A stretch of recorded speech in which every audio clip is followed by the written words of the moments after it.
Nah, untuk pelajaran IPS kali ini kita akan mempelajari mengenai letak geografis.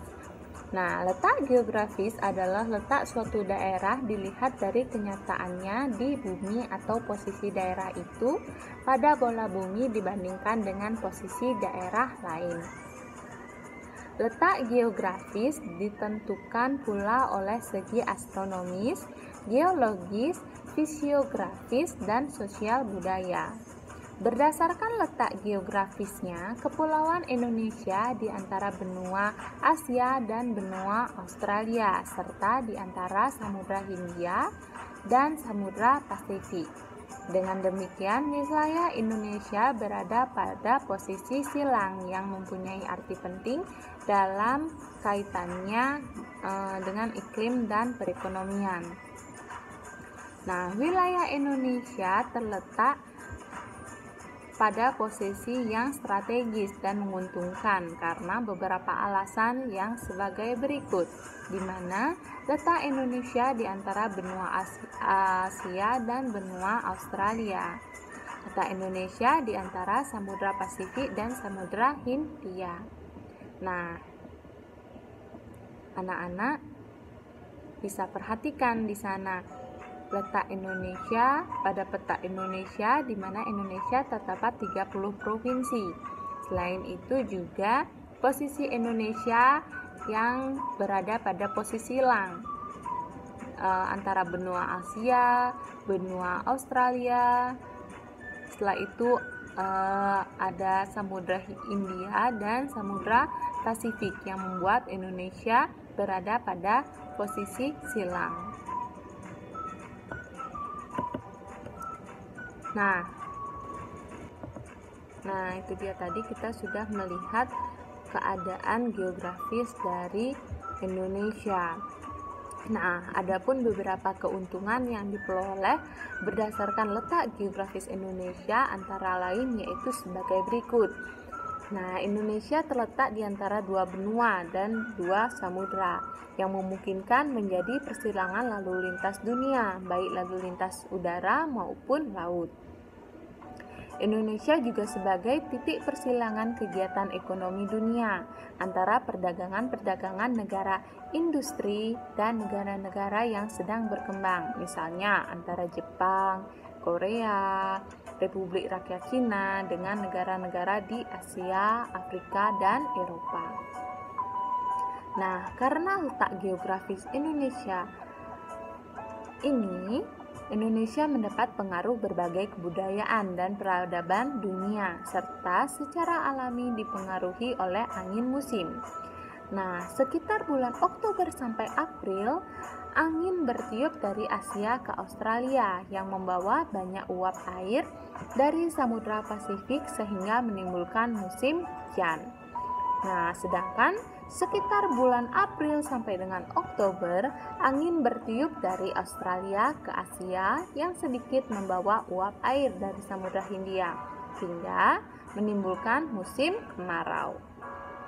Nah, pengaruh musim tersebut dapat menyebabkan Indonesia menjadi negara agraris yang terkemuka, di mana pertanian di Indonesia maju pesat dan banyak menghasilkan bahan makanan seperti beras, jagung, sayur-sayuran, buah-buahan, karet, kopi, gula, tembakau, dan lain-lain yang sangat berguna bagi kemakmuran dan keberlangsungan penduduk Indonesia secara ekonomi,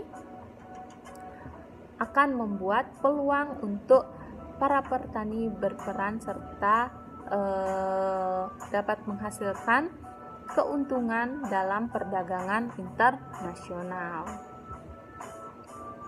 Nah, karena Indonesia terletak di daerah tropis yang panasnya merata sepanjang tahun dan mempunyai dua musim, yaitu musim penghujan dan musim kemarau. Nah, karena letak di antara dua samudra yang ramai, ditambah dengan adanya kekayaan flora dan fauna dan sumber-sumber mineral akan sangat menunjang perdagangan dan menambah sumber devisa negara. Nah, Terletak di antara dua benua besar menyebabkan Indonesia memiliki iklim yang berganti setiap 6 bulan sekali karena terletak pada daerah lipatan muda, sehingga sangat dimungkinkan pengeksploitasian terhadap sumber-sumber mineral seperti minyak bumi, batu bara, besi, dan nikel, dan lain-lainnya.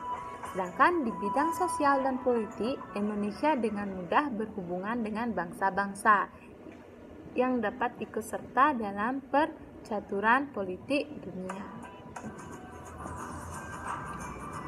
Nah, dengan sistem pembagian waktu ini akan menjadikan pembagian waktu di Indonesia dapat dibagi menjadi 3 zona, yaitu waktu Indonesia bagian barat atau WIB, waktu Indonesia bagian tengah atau WITA, dan waktu Indonesia bagian timur atau WIT.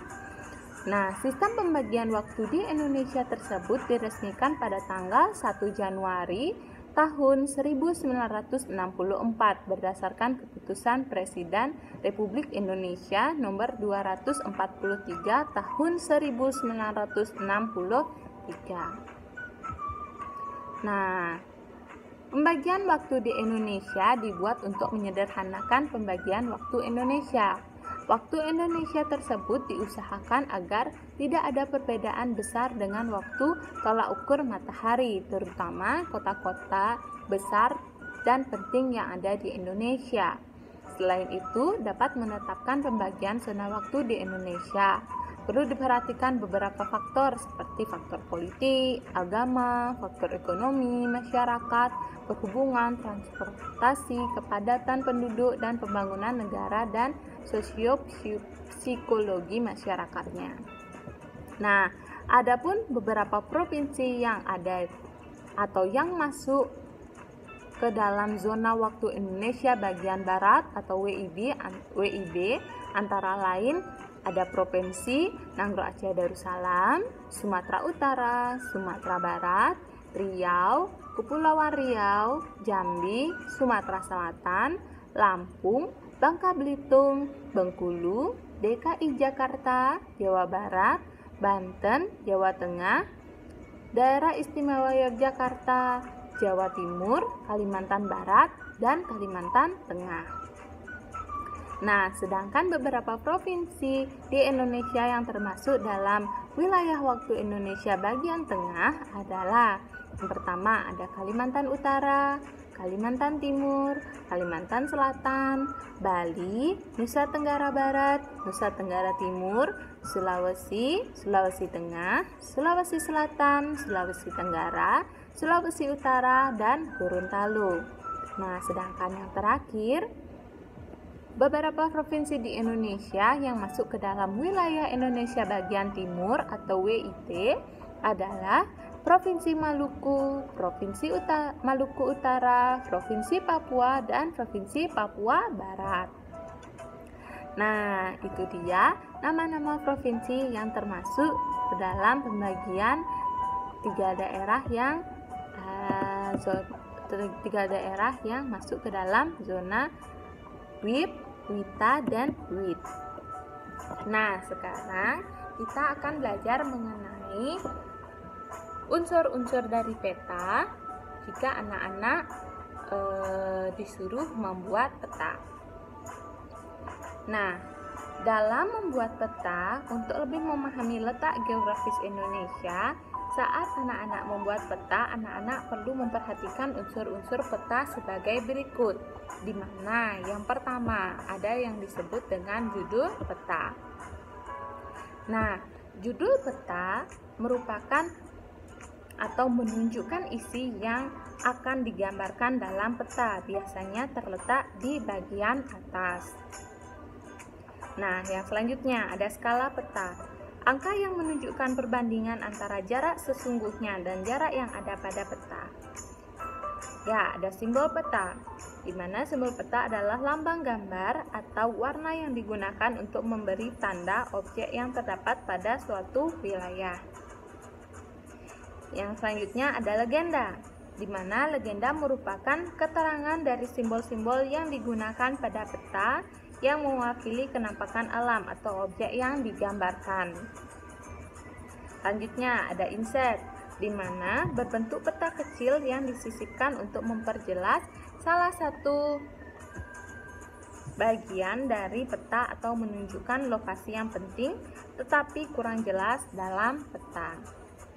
Nah, selanjutnya ada garis astronomis, merupakan garis khayal di permukaan bumi yang terdiri dari garis lintang atau mendatar dan garis bujur atau tegak, di mana garis astronomi ini berguna untuk mengetahui posisi suatu objek pada peta utama. Nah, selanjutnya ada garis tepi, di mana garis yang digunakan untuk membatasi ruang peta biasanya berbentuk segi 4. Nah, yang selanjutnya ada petunjuk arah atau arah mata angin, di mana ini berfungsi sebagai penunjuk arah mata angin, yaitu utara, timur laut, timur, tenggara, selatan, barat daya, barat, dan barat laut. Nah, anak-anak bisa perhatikan ini merupakan kenampakan-kenampakan alam yang ada pada peta, di mana ada simbol titik, simbol garis, contoh simbol untuk kenampakan budaya, contoh dari simbol area, arah mata angin, contoh simbol untuk kenampakan alam. Itu dia contoh-contoh simbol pada kenampakan atau pada peta. Nah, ini merupakan peta dari Provinsi Bali. Nah, sedangkan yang selanjutnya adalah contoh peta pada Provinsi Nusa Tenggara Barat, di mana pada peta ini sudah lengkap diisikan keterangan baik arah mata angin maupun arah simbol-simbolnya, maupun simbol-simbol dari setiap lambang-lambang pada peta. Nah, yang selanjutnya kita akan mempelajari mengenai pembelajaran SBDP. Nah, pada pembelajaran SBDP kita kembali mempelajari mengenai tangga nada, di mana tangga nada merupakan susunan nada yang memiliki tinggi rendah nada yang teratur. Nah, adapun ciri-ciri lagu bertangga nada mayor antara lain: 1. Lagu bersifat optimis dan penuh keyakinan. 2. Dinyanyikan dengan riang, gembira, ceria, menyenangkan, dan penuh semangat. 3. Diawali dan diakhiri nada do. Terdapat juga lagu yang diawali dengan nada sol atau mi. Nah, jarak interval nadanya adalah 1, 1, setengah, 1, 1, 1, setengah. Nah, adapun contoh lagunya adalah burung kutilang, burung hantu, lihat kebunku, dan kucingku. Nah, selanjutnya ada lagu bertangga nada minor. Adapun ciri-ciri lagu bertangga nada minor adalah lagu bersifat sendu, sedih, dan hikmat. Jarak atau interval nadanya ada 1, setengah, 1, 1, 1, setengah, 1, 1. Nah, urutan nadanya dimulai dengan nada A atau La dan diakhiri dengan nada A atau E. Nah, adapun contoh lagunya yaitu Mengheningkan Cipta, Gugur Bunga, Terima Kasihku, dan Syukur. Nah, selain menyanyikan lagu bertangga nada, menyanyikan lagu bertangga nada mayor dan minor juga dapat diiringi dengan alat musik. Nah, alat musiknya dapat berupa alat musik ritmis maupun alat musik melodis. Nah, yang dimaksud dengan alat musik ritmis adalah alat musik yang tidak memiliki nada, contohnya gendang, triangle, markas, dan tamborin. Sedangkan alat musik melodis merupakan alat musik yang dapat melantunkan melodi sebuah lagu, contohnya seruling, pianika, gitar, biola, dan piano. Nah, itu dia pembelajaran kita hari ini. Semoga anak-anak dapat mengerti mengenai materi tema 5 subtema 1. Jika ada yang anak-anak tidak mengerti, anak-anak bisa tanyakan ke Miss atau anak-anak bisa baca-baca bukunya lagi. Nah, akhir kata Miss ucapkan terima kasih karena anak-anak telah memperhatikan video telah Miss buat. Nah, akhir kata Miss ucapkan Arama Santi, Om Santi Santi Santi Om. Selamat siang anak-anak.